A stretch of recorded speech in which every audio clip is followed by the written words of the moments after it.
has cow catchers and side plates and doesn't look like a steam engine at all. He takes freight cars from farms and villages to the main line and is cheerful to everyone he meets.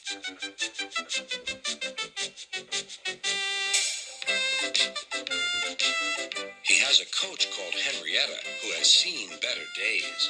"It's not fair at all," she grumbles, remembering that she used to be full and 9 cars would rattle behind her.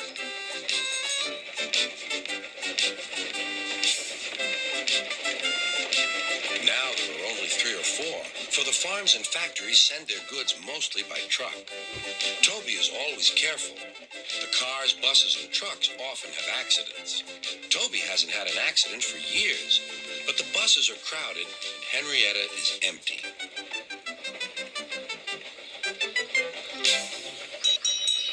A lady and a stout gentleman stood on Toby's platform. He was, of course, Sir Topham Hatt, but Toby didn't know this yet.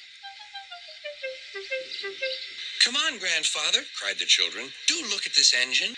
"That's a tram engine, Stephen," said Sir Topham Hatt. "Is it electric?" asked Bridget. "Whoosh," hissed Toby. "Shh," said her brother. "You've offended him." "But trams are electric, aren't they?" "They are mostly, but this is a steam tram."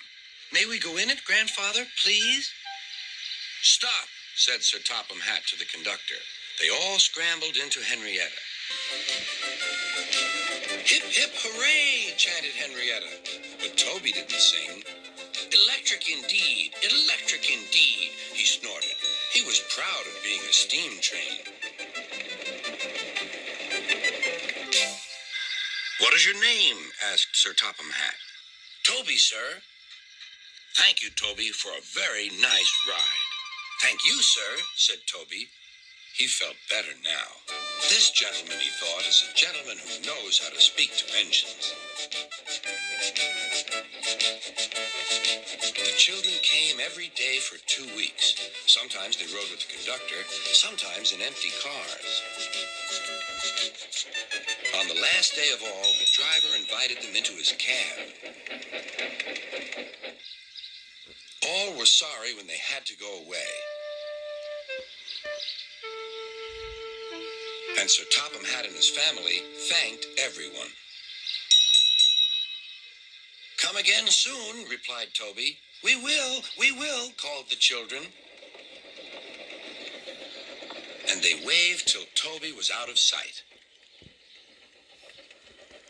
The months passed.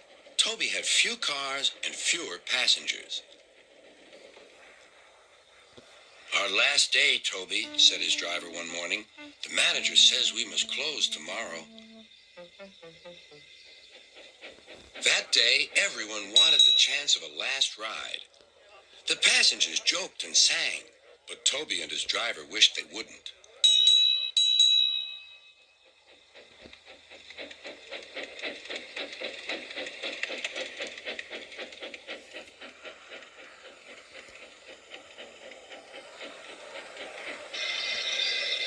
"Goodbye, Toby," said the passengers afterwards. "We're sorry your line is closing down." "So am I," said Toby. "Nobody wants me," Toby thought, and went unhappily to sleep. Next morning, the shed was flung open, and old Toby woke with a start to see his driver waving a piece of paper at him. "Wake up, Toby," he shouted excitedly. "The mail has just arrived, and there is a letter for us from the stout gentleman. Maybe it's good news."